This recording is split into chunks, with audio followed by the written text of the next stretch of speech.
So the meat of today's presentation will actually encompass a review of this year-long research study that the Mensa Foundation, for the first time ever, commissioned, all about studying the unmet needs of gifted and highly intelligent people. Before we get into that, I do want to set the table before we get to the main entree.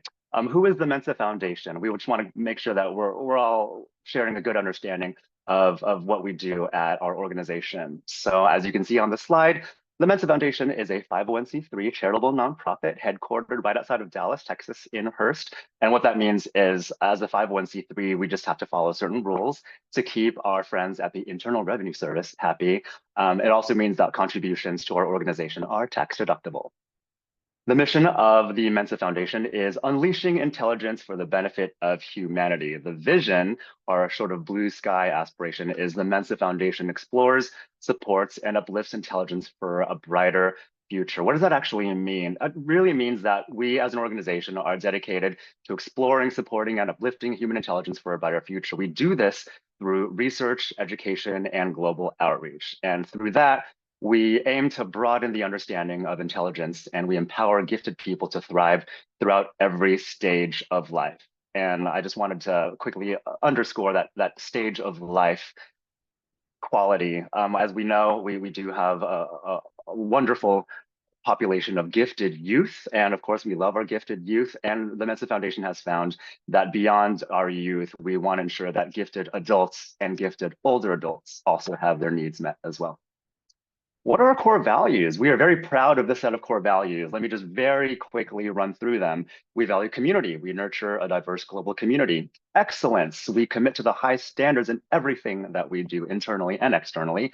Curiosity. We have an insatiable intellectual curiosity that fuels us in our work every day. We have a bias for action. This means that we take what we've learned and we inform a meaningful set of action to improve the world around us. Innovation. As a Silicon Valley baby myself, I love the idea of moving fast and breaking things, but we try to be, intentional, very, very demure, very mindful with our innovation. So yeah, that just inspires our creativity in what we do. And last but not least, inclusivity. We celebrate diversity and we ensure that all voices are valued and heard. Next slide, please. So who are you going to be talking to today? So again, my name is Win Pham. Very, very proud to be president of the Mensa Foundation. Many of you out there might know me as Mr. Mensa 2011. I won a pageant. It was really cute. I joined Mensa in 2010. I am a member of San Francisco Regional Mensa. So in case any of you out there are also in San Francisco, let's hang out. I'm fun, I promise. And you'll also be hearing from our esteemed Secretary of the Board of Trustees of the Mensa Foundation, Billy Lee, who joined American Mensa back in 2007 and is now a member of Southeast Michigan Mensa. Greetings to you in Michigan. Next slide, please. Who else are we? So rounding out our Board of Trustees is this wonderful group of volunteers who commit their time on a pro bono basis year-round to make everything happen at the Mensa Foundation. So these include our Vice President, Jenny Wise, our Treasurer, Michelle Rakshis, as well as our board members, Ryan Donlin, Dee Edwards, Matthew Gugamos, Jeff Papa, and my immediate predecessor, our President Emeritus, Charlie Steinheis. And I just wanted to stay on this slide for just a moment. I know this might be kind of gauche, but I'm just going to say it. Like I have to say, we're a lovely looking bunch, and I'm not apologizing for that. Next slide, please. Speaking of gorgeous humans, who are the staff that help the Mensa Foundation to run?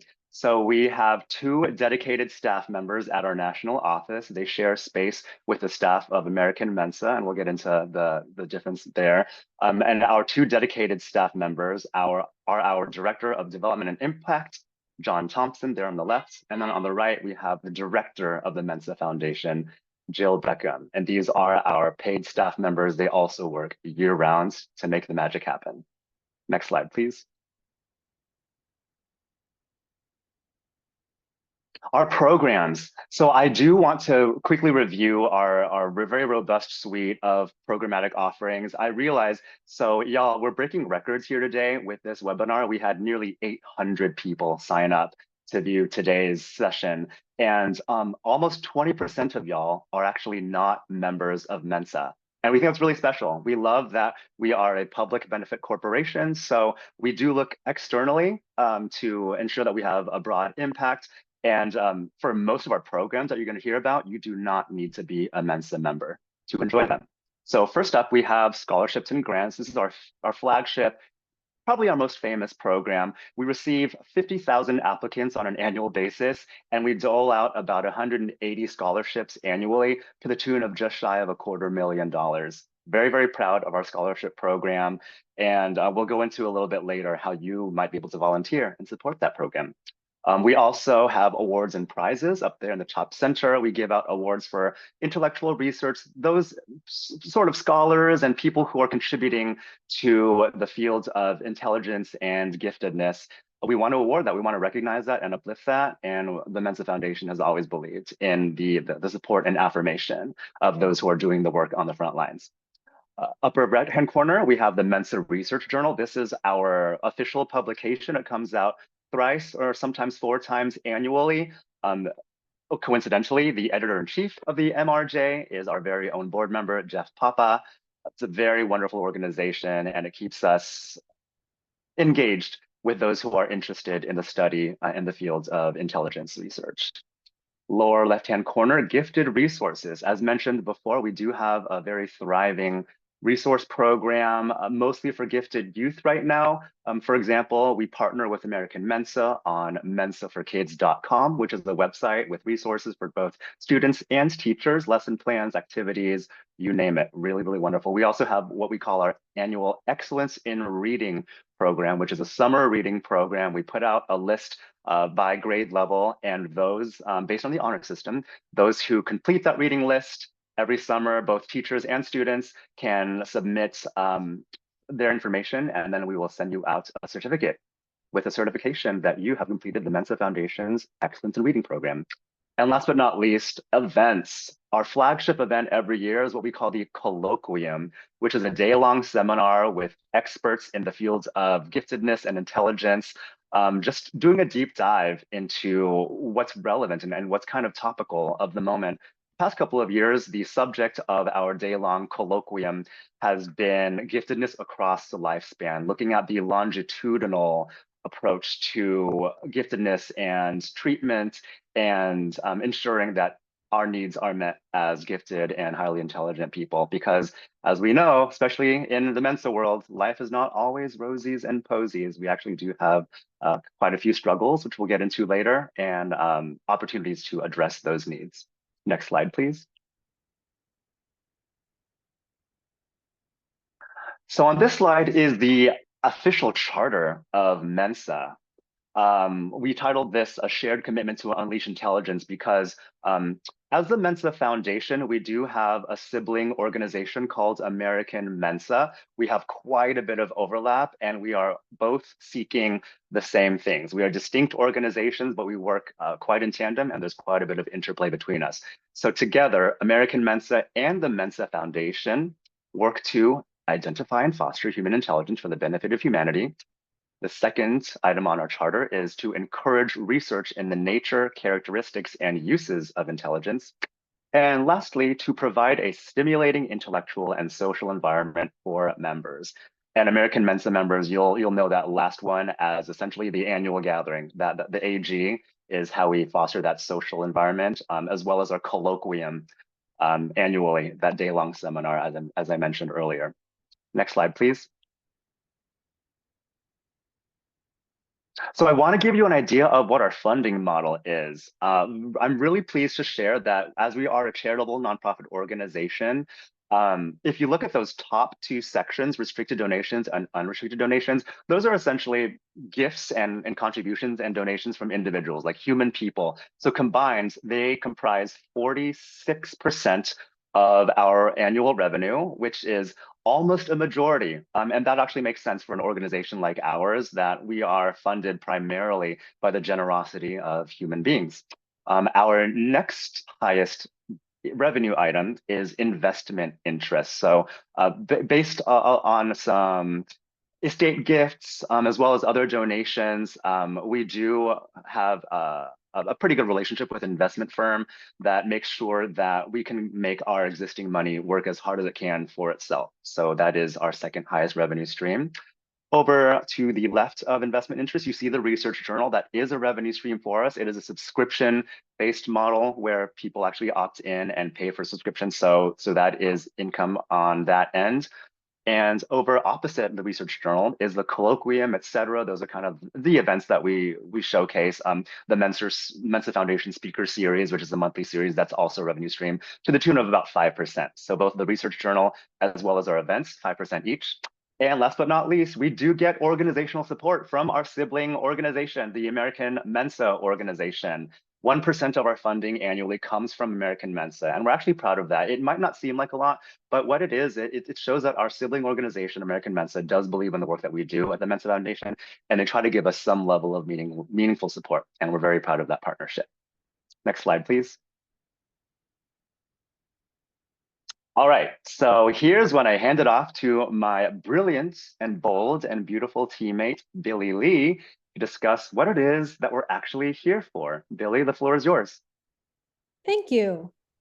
So Wynn talked about the many programs that the Mensa Foundation has provided the community over the last few decades, but we wanted to know what else can we be doing in order to more effectively achieve our mission to unleash intelligence for the benefit of humanity. So to that end, the Board of Trustees decided to commission a research project to help us better understand what supports gifted individuals truly need, not just as kids, but throughout their lifespan. This study was conducted by researchers at the William and Mary Center for Gifted Education, Drs. Tracy and Jennifer Cross. And the goal of the project was to learn more about the needs of gifted individuals, highly intelligent individuals, and determine how the Mensa Foundation and other organizations can better support gifted individuals, again, throughout the lifespan. And this is the first ever research initiative undertaken by the Mensa Foundation, and I am very excited to share with you what they found. Let's go with the next slide, please. First, let's talk methodology. Highly intelligent and gifted persons were invited to take a very comprehensive survey questionnaire. They were asked 200 questions about their lives. What resources and support did they have access to? What did they need but did not get? There were also 12 open-ended questions, and that garnered like 19,000 comments from people. And each question talks about a specific kind of support. So for example, it asked, did you receive schoolwork that was appropriate for your ability level? And the respondents could say, yes, I had this in the right amount, or they can say, no, I did not get this, but that's okay. Or they can say, I did not get this at all, and I really needed it. Or I had some of this, but I actually needed more than what I actually received. And as a follow-up, the researchers conducted 10 in-depth interviews to dive in further into their lived experiences. Next slide, please. The questions focused on 4 areas of a person's life. So we started out with school years, that's K through 12, and also college, if applicable, their career, and then their social and emotional needs, as well as mental health during 3 periods of their lives.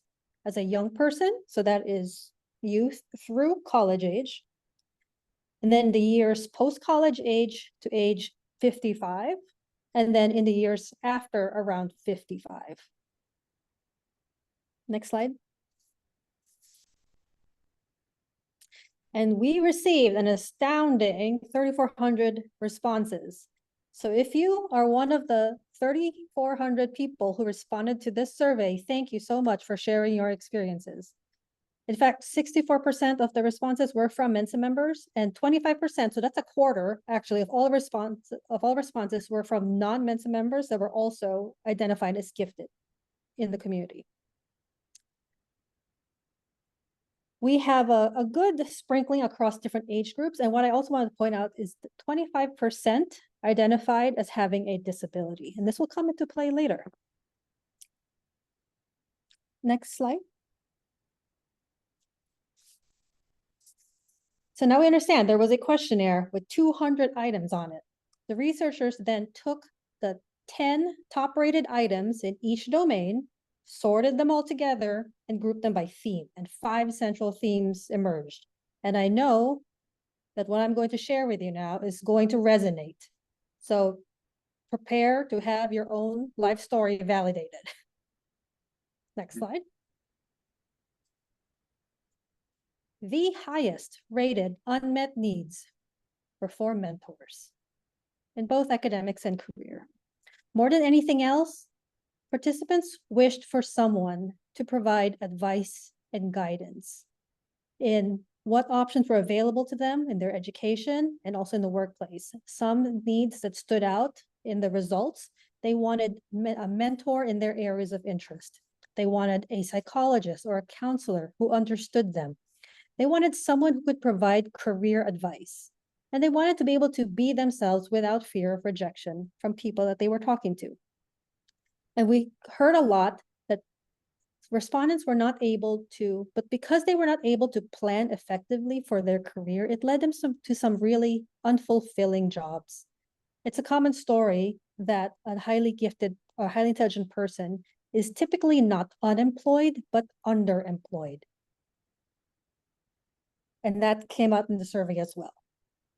Let's go to the next slide for number 2.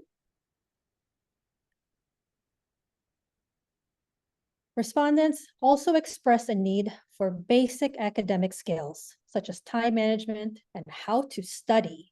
Because when you never had to study in grade school because you were years ahead of everyone else, that actually led to difficulties later in life. Another comment that came up in the survey was that I never learned how to study or do anything that was hard for me. And that made it difficult to succeed when I was in my freshman year of college. When you're the weird one in school because you couldn't relate to your classmates, you end up not knowing how to relate with people. Another quote from a respondent, I was told by my high school homeroom teacher that my peers didn't understand me because I was too gifted, but it would all get better in college. It did not. I needed to be taught social skills so I wouldn't be so often rejected and lonely. I did have a couple of good friends, but most students avoided interacting with me. So some things that stood out, people wanted lessons in academic skill development. They wanted formal lessons in career planning. They wanted formal lessons to develop self-regulation. That's how to control emotions, how to plan, how to set goals. And also formal lessons to develop social skills. Next slide. Oops, let's go back one. Mental health skills. Some things that stood out. People wanted effective strategies for dealing with depression, for dealing with anxiety, nervousness. They wanted support for mental health. They wanted to know how to avoid perfectionistic tendencies.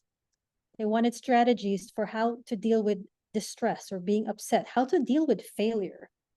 So this is actually about autonomy. If people have effective strategies to deal with their emotional, mental health issues, they can take care of themselves and they will have more choices and control if they can deal with challenges in their life.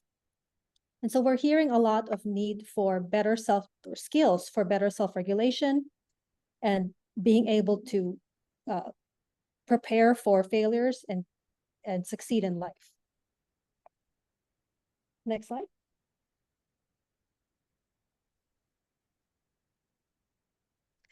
So the lack of financial resources kept many participants from pursuing their education or career that they desired. They did not have the adequate money to afford out-of-school learning opportunities. They did not have the money to afford college. One quote that stood out for me was that one person said, "Yes, there was great frustration that my dreams were crushed. I could not further my mind until now, and I'm trying to do that without money. But now my parents are old and I have to help them. So it's still frustrating that I can't afford to go to university." Can we do the next slide? This is the last one, the last category. Now, this actually wasn't in the questionnaire, but it pervaded respondents' comments. It came out so often in the open-ended questions. In schools, many participants were told or were expected to sort of dumb down, try to fit the mold so that they weren't excluded or shunned by their friends. There were gifted kids who were being bullied because they were different. And so the researchers wanted to highlight this as well. Even though it wasn't part of the survey, it came out so much that it was a very strong theme. Next slide. Oh, I also wanted to share, because I was curious, what were the lowest scores? What did people think that they had enough of, or they had like too much of? They actually didn't need more support than this. Expectations from parents for outstanding performance. Yeah, had too much. I don't need more. Thank you. They also had expectations to choose a career path that fulfilled other people's desires. Yeah, we don't need any more of that. And what was also interesting is that they were comfortable around others who were more advanced than them, which I thought was very inspiring, actually, that highly intelligent people like being around people who are even smarter. Because when you're the smartest person in the room, you know you're in the wrong room. So what can we do about it? We are overflowing with ideas. The researchers also share their thoughts as well on what the Mensa Foundation can do to address these unmet needs in our community. So we just received this report over the summer, so you're actually getting this fresh off the presses, but we were very excited to share these results with you. So we're going to share them and we'd like to hear your thoughts. So I'm going to be sharing recommendations that the researchers have outlined for us. And if you hear an idea that resonates with you, please let us know. Next slide. So number one is to support academic skill development. I'm going to name some ideas for projects that the Mensa Foundation can do to address this. We can provide training and materials in self-advocacy for students whose academic needs are not being met. Educational outreach, developing partnerships with other organizations that support highly intelligent students, such as the NAGC. Support or provide teacher professional development. And support research into multiple exceptionalities and find ways to share information about their needs. Remember earlier, I mentioned that 25% of our respondents had a disability. There is a very big overlap with highly intelligent people and those with having a disability. Next slide, please. Some ideas to support academic and career planning. We can build a mentorship network around careers. We can offer parent and student workshops in academic planning. When it comes to working with American Mensa, we can involve Mensans to share experiences, their wisdom as speakers or mentors. There can also be a jobs board for positions of interest to highly intelligent individuals. Next slide.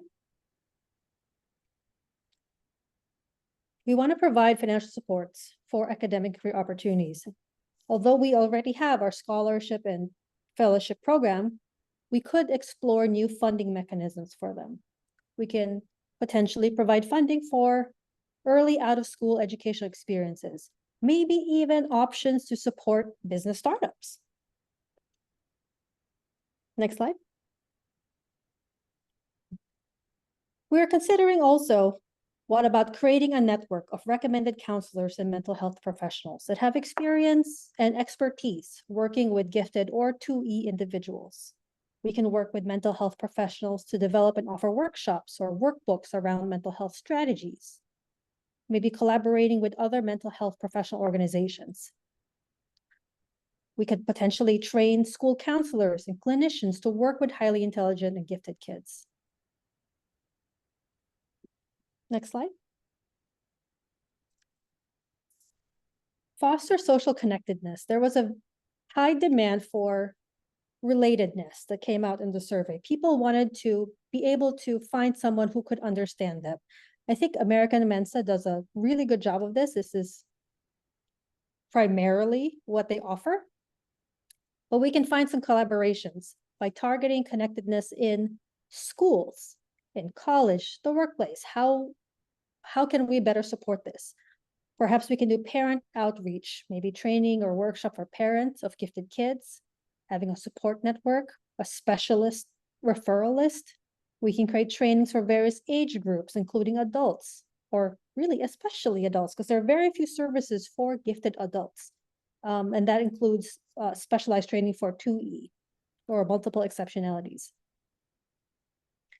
And finally, my last slide here is the researchers recommended that the Mensa Foundation help improve societal attitudes towards high intelligence. And there are many ways we can do this. First one I love so much is to normalize a love of learning. So we have the Mensa Foundation speaker series where we feature experts in the intelligence space, and letting people learn more about themselves will enable them to not be ashamed of learning about other things as well. We want to show the benefits of applying intelligence to uplift society. We want to focus on helping people. What can gifted people do for others? Because high intelligence, is really irrelevant if it's not applied. Like, it's great if you can solve a Sudoku puzzle in like 5 seconds, but how can we apply that? We want to showcase more gifted people achievements so that there would be a better appreciation as well for the amount of work we're investing in this community. Let's go with the next slide. So we would love to hear from you. What makes you excited about everything you've heard today? The board will be meeting this fall to determine what initiatives we think will have the greatest impact for the amount of funds, honestly, that we have to work with. But one thing we know we want to do is to build a research community in the intelligence giftedness space. We believe it is important to study intelligence and giftedness. Nowadays, everybody's talking about AI. And like ChatGPT's latest O1 model, I've heard, can now ace an IQ test. But we at the Mensa Foundation are dedicated to understanding and promoting human intelligence, because by funding more research and studying the human mind, we can maximize the potential for everyone, and we can create a more productive, more fulfilled, a happier society, because the research on intelligence has impacts that can inform practices in so many spaces: education, psychology. Like, this impacts everyone. So what can you do to help? Next slide, please. Please tell us what you are excited about. You can share your comments with the staff, with the board. We will also be providing our contact information in the next slide, or maybe a couple slides from now. We also encourage you to donate. 67% of our donations, the donations the Mensa Foundation receives, are earmarked for scholarships, really, and our other programs. We would like to receive donations for our general fund so that we can fund new innovative programs, hopefully the ones that you heard here today. If there are ones that really resonate with you, let us know and then help us achieve it. We're also looking for volunteers. As we embark on these new initiatives, we will need the brain power to execute them. Next slide, please. Oh, I guess that was the last slide. All right. We are now opening the floor for questions. And that's Win. Would you like to close out That this was presentation? wonderful. No, thank you so much, Madam Secretary. Yeah, I think this is really exciting. Again, everyone who's here, the Mensa Foundation has never done this before. Many things. This kind of webinar, this is our first time doing this. We just wanted to start socializing this idea that, yes, we can commission research studies that actually impact human beings and our people and uplift the needs and address those needs. What Billy was mentioning a moment ago is, yes, there are many ways to contribute. You do not necessarily need a membership in any Mensa anywhere to volunteer or to donate, obviously. And our program offerings also largely benefit the broader world. A Mensa membership is not required to be a beneficiary. of our programs and our scholarships and our awards and our projects as well. So let's just build this community. There was a note also earlier in our funding model, the idea of restricted donations versus unrestricted donations. Now, the difference there is we love when we get a gift that is earmarked specifically for something, whether it be a named scholarship or an award that studies a very specific area or field. But what we really need are unrestricted donations, where essentially the funding goes to wherever it is needed most. That, to Billy's earlier comment, is how we can best mobilize and ensure that our programs can be diverse, as well as far-reaching and honestly limitless, bounded only by our imagination, really. So yeah, I'm really excited for this. I'm thrilled that we already have some questions. If you have some questions that you haven't answered or asked yet, please submit your question via the Q&A function in your Zoom window. And with that, I think we can just dive right in. We have up to, 3 p.m. Central to answer as many questions as we need or as we can. And we might finish earlier, and that's fine too. But let's get to it. So our first question comes from Deborah Whiskin, and I'm so sorry if I'm butchering your name. The question is, how were the gifted and intelligent participants identified? Oh, Yeah, go oh, I ahead. guess. The survey was sent out to Mensa members, and I believe the Mensa Foundation also has a mailing list and several social media channels that they were able to broadcast the survey to. JT, do you have more information on that?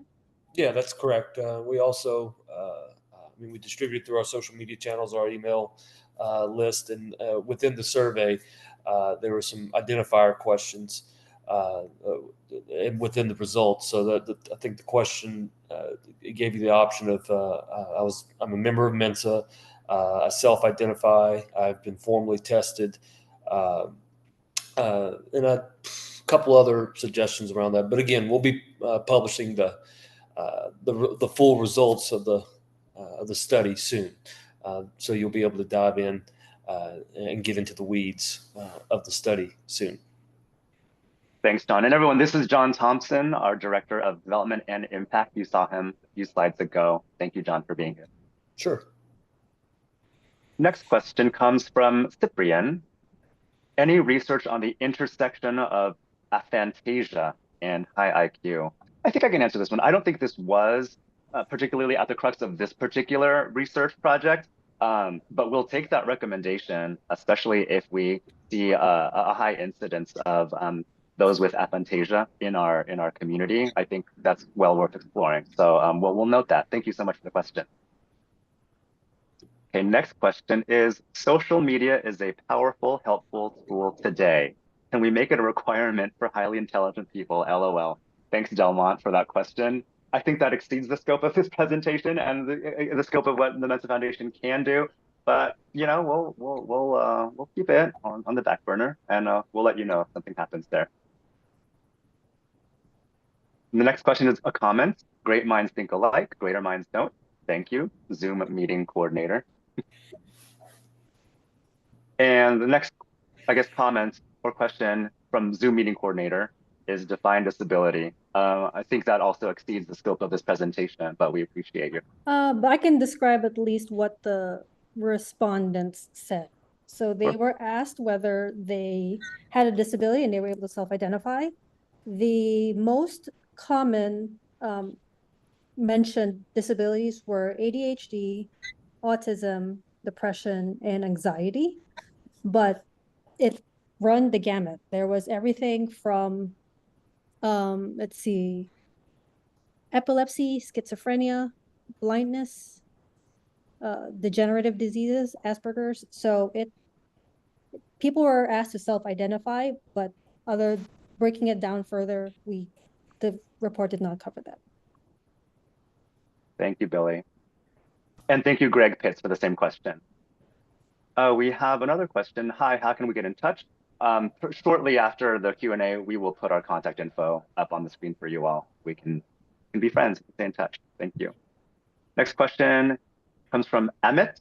How may we improve collaboration to enhance this research findings and further the Mensa Foundation goals? I love this question. Stay tuned. I think the first step you can take is go to mensafoundation.org and just sign up for our mailing list. We can plan to start putting out open calls for like volunteer support or obviously donation support, but we value your time and your talent as much as we value your treasure. So yeah, hop on over to mensafoundation.org and stay in touch with us. Comment from Tara. You're welcome, Tara. Tara, sorry. Oh, here's a question from Hannah. What information did you get about burnout?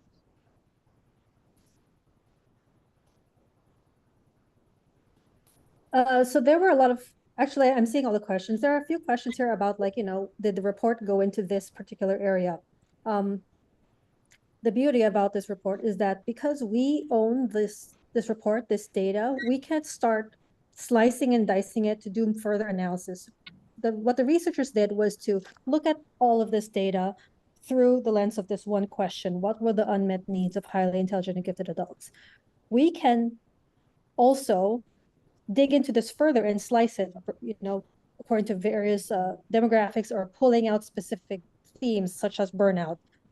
And that's something that we would like to explore also in the future. But right now, we do not have that information.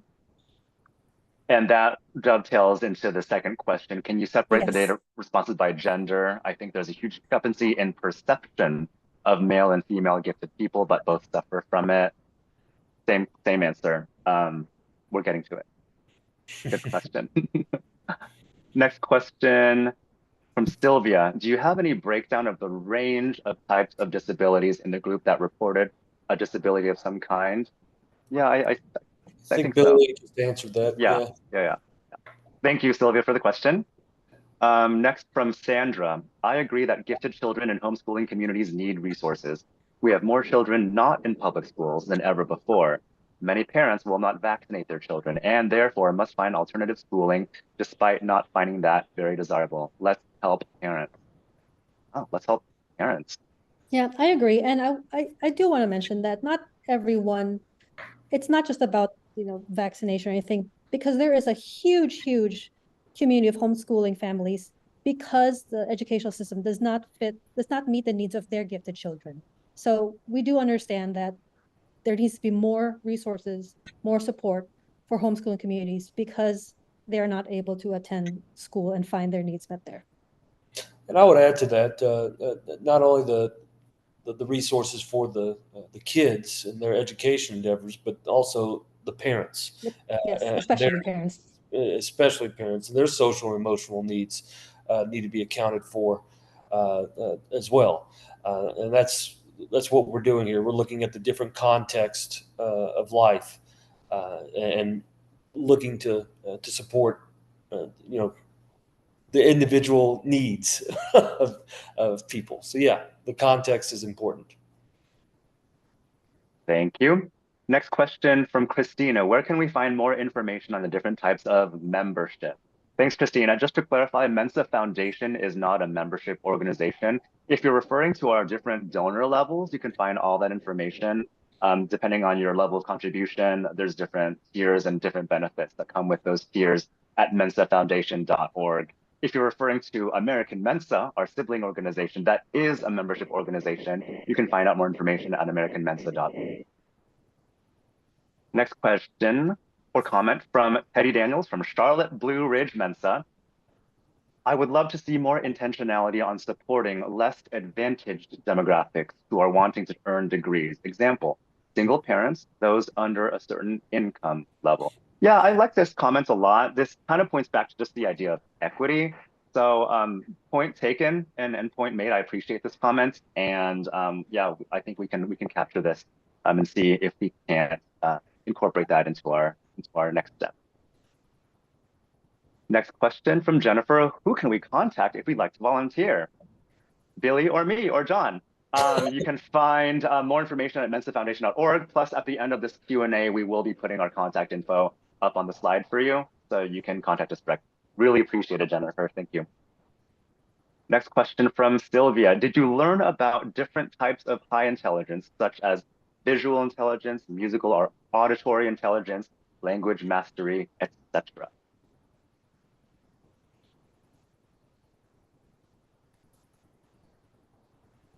I need to dive back deeper into it. Yeah. So That's we'll a get back to you. We'll get very back to you, Sylvia. specific question. Thank Again, we'll you. be publishing the results very soon, and you'll be able to see all the goodies Yeah. that we I don't are. Yeah. think like I don't think this was covered by the research report because this is about like, different kinds of intelligences, but it is something that the Mensa Foundation wants to look more Yeah. into, especially nowadays. Again, like, with AI, if a computer can be as intelligent as a human, what does it mean to be intelligent? And so right now, everybody thinks of intelligence like the IQ test, like, pattern recognition and like, can you like determine what number goes next in the sequence and all that stuff. But we're now beginning to accept that intelligence is more than just that. And that's a topic for further research, but not covered in this particular report. In fact, I'll make a plug for our next colloquium. We'll be exploring, the difference between artificial intelligence and human intelligence, and really what we're exploring is like, what does it mean to be a human, uh, as a smart human. So yeah, excited about that too. Thanks to you both. Next question from M. Gallagher. Can you share the research report in a follow-up email? We will be publishing this report at some point in the near-ish future. So the best way to make sure that you get that announcement is just sign up for our mailing list at mensafoundation.org so you can be the first to know once we do publish those results. And the next question is from Teddy Daniels from Charlotte Blue Ridge Mensa. Are we able to get a copy of the actual survey in addition to the copy of this presentation results summary? The actual survey, I would have to look into it. Like maybe I'm not sure that maybe. But the presentation, the recording, and the results, yeah, that will all be published. I think we're aiming to send out the recording of today with the slides within like the next few days. So keep an eye out in your email to those who have registered. And we'll look into the survey itself. I think that is kind of interesting. So that's a good question. Thanks, Teddy. Anonymous attendee says, how to focus on social contact for older individuals. Not quite sure if I understand the question, but I think broadly, we do try to be as socially engaged with everyone across the lifespan. That theme has come up quite a bit in our work recently in the past couple of years. So on top of engaging with gifted youth, we do want to make sure that we are identifying and meeting the needs of gifted adults and gifted older adults as well. From Cheryl's iPad 3, I'm Canadian and I would like to know what we in Canada will be able to do to help build Mensa in Canada. Is Mensa international because I'm alone here? Great question. I think Mensa Canada is actually one of the more thriving global Mensa organizations. They have an annual gathering, I believe, as well. So I don't have the website offhand, but if you just like do a search for Mensa Canada, I think you'll be pleasantly surprised to find some resources there. Thank you, Cheryl, for being here. Pam Carroll writes, I'm curious how we humans with high intelligence will interact with AI. It's such a paradigm shift. I do love this question. It does exceed the scope, I think, of today's presentation, but I'm pleased to share that we have an AI kind of like expert, I would say. He's very embedded in the AI space on our board, Matthew Gugamos. Love him to death. And he actually presented a Mensa Foundation speaker series webinar a couple of months back. I think the recording might be available for purchase or reference. So head on over to mensafoundation.org. We have a whole webinar. Thank you. Becky writes, I understand how most of the focus is on traditional pathways, K through 12 to college to career. I would like to see some focus on non-traditional pathways. Often these are in the arts, early careers, pre-17-year-olds, etc. Yeah, and it's a lovely comment. And I think as we dig deeper into how the Mensa Foundation can actually support those of high intelligence and giftedness, I think these are considerations that are completely valid. So thank you, Beck. Let's capture that if we can. Oh, and Jason Tran. Yeah, thanks, Jason. We're going to be putting our email addresses on screen momentarily. BJ writes, I would love to contribute by acting as a mentor for young kids or university kids or even in career. I think mentorship is useful at any stage in one's life. My observation is that intelligent folks are generally shy to ask for help. So a mentorship program from Mensa Foundation would be a step towards having a platform that highly intelligent people can reach out to. Lovely recommendation. Thank you, BJ. Let's capture that too. I like that idea a lot, especially since the first recommendation was all about like mentorship, right? Okay, Chuck writes, this is all new to me. Amazing how it fits with my visions. I look forward to following you and participating. Thank you, Chuck. Lovely to have you. Yeah, let's stay in touch. Go to mensafoundation.org and sign up for our mailing list. And also you can email Billy and me directly once we get our emails up on screen. Jack writes, I want to see a world where every gifted child can seek support from a local gifted mentor if needed. How can we make it happen? Again, just relating to the earlier comment, as well as to our leading unmet need, mentorship will be a big deal, and it will figure prominently in informing the future work of the Mensa Foundation. So thank you, Jack. We feel very validated. Hetty Daniels, does Mensa intend to repeat this survey at any point in the future, or was this a single time survey? So Mensa, just to be clear, the Mensa Foundation deployed this survey. American Mensa is separate. Um, I mean, we could. I think we're still trying to sift through what we're going to do with the existing data set. So just give us some time. It's a slow moving ship. We try to have a bias for action, but we want to be very intentional, very methodical, very mindful with how we effect these research findings. But stay tuned. This could happen again. Eileen writes, it would be interesting to see if life experiences got worse or with how high the IQ was measured, if the IQ number was tracked in this data. Not so sure about tracking the actual IQ number. We did not. But I love the first part of the question. If on a longitudinal scale, if we see any trends with people's like overall quality of life, I think that's a really interesting question. So maybe we can capture that as a potential exploration area for a future research initiative. Or even with the current research, we can probably see. I Well, believe the researchers did do some analysis on that, on like which age group was happiest, I think. And my recollection, I'm gonna have to look at it to it again, but I think my recollection was that the younger group suffered more from or expressed more unhappiness and frustration and saying that their needs were unmet versus the older group who has already been through the life experience and survived. And so they expressed like lower dissatisfaction. That's my recollection. Don't quote me on this, but Sure. it worked.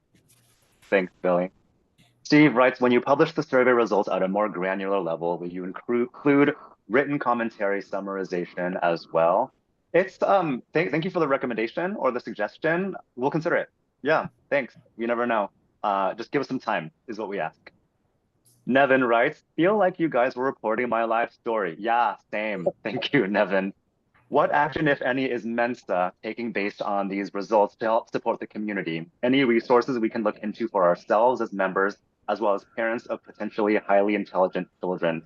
So this is a Mensa Foundation webinar, so I can speak only on behalf of Mensa Foundation, not Mensa broadly. And we are taking action. Again, it's going to take some time to really synthesize what we've learned into actionable and meaningful program offerings. And in terms of resources you can look into yourselves right now, head over to mensafoundation.org. We'll also have a link there to mensaforkids.org. Those resources are already live and available and free of charge to both members of Mensa and members of the general public. So please click on over there and join the fun. Katya writes, it would be interesting to make a survey in other countries. Have you considered that? We haven't yet because Mensa Foundation is primarily a domestic organization headquartered here in the United States. And when we follow United States IRS rules, tax rules. We do have global reach though, because we do have some scholarship and awards offerings internationally.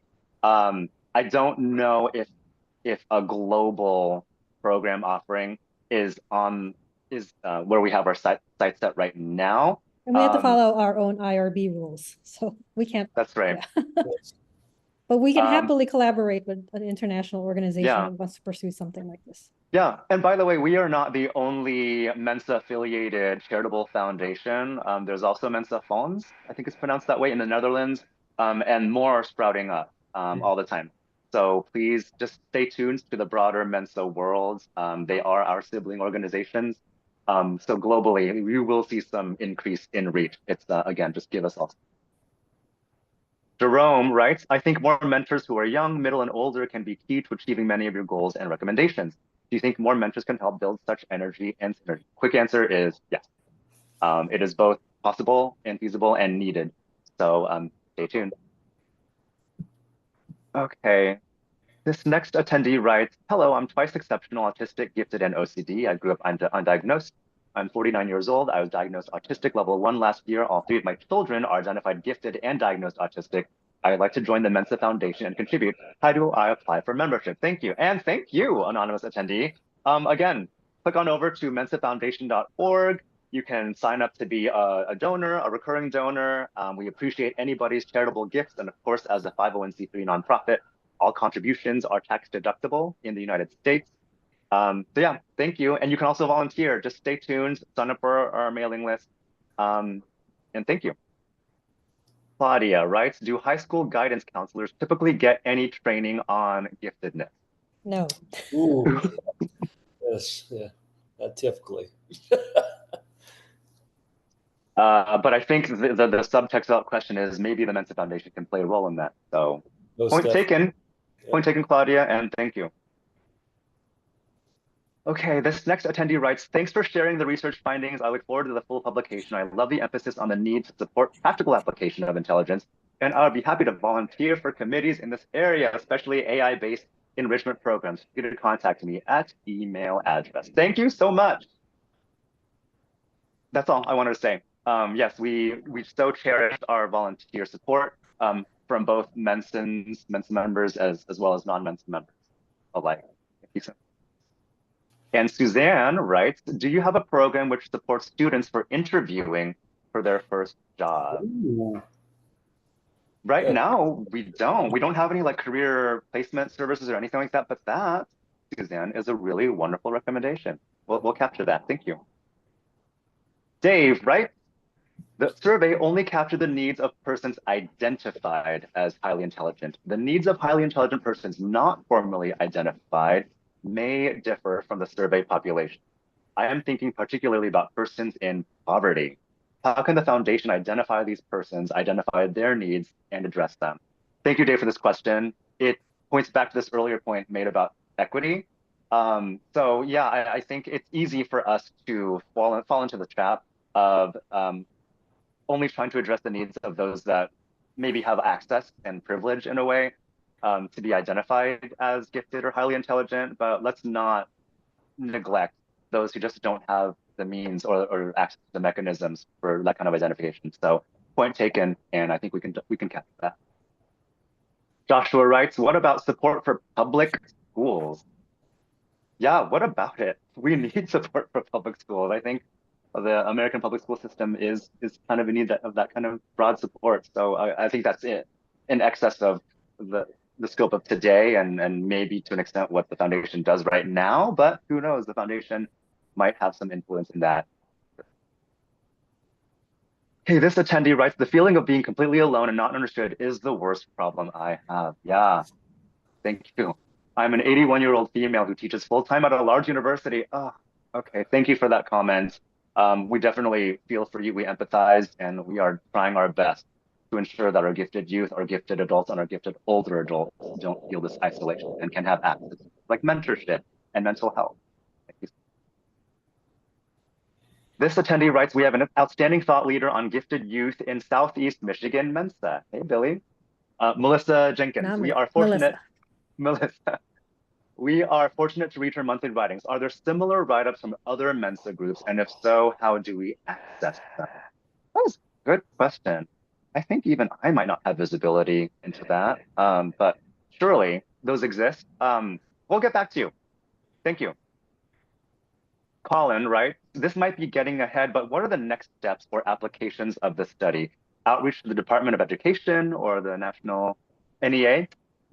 Your affirmations were very accurate from my experience in high school, but especially college. And I've been an advocate for future gifted students not repeating my experience. Yes, thank you, Colin. We are also on a quest to improve people's situations and quality of life, and to make sure that these sorts of preventable mistakes are not repeated. John, did you have something? Yeah, I'd like to add to that. And we're also wanting to expand our research efforts. Like Mensa Foundation, uh, that's what Billy Lee shared a little bit towards the end of the presentation. We want to explore all these different aspects of intelligence. It's a multidimensional concept that warrants exploration. So stay tuned to that as well. So thanks. Great question. Great point. Thank you. And I know that we're coming up on time, so I'm sorry that we're not going to get to every question, but we're going to squeeze in another couple. And Jill, can you put our contact info slide up on the screen so that people can email us their questions in case we don't get to them today? Thanks, Jill. Diana writes, would it be possible for low-income individuals to have the fee for the Mensa test waived? None of the testing methods I've done are tests that you take, and I can't afford the test. Great question. That is American Mensa's realm. We are the Mensa Foundation, and so we are not a membership organization. But Billy has a response to that too. October is half off testing. I don't know if I'm allowed to say that, but there's going to be a promo when October 1 rolls around on the website. Testing's going to be half off. Thank you, Billy. So I would say navigate over to americanmensa.org and find out what they have to offer. You can also follow their socials. We have socials as well, unlike Instagram and Facebook. Colleen Baltis, hey Colleen, writes, were there common positive experiences or approaches for using intelligence wisely successfully? A recipe for what to do as much more than what was difficult, what to avoid?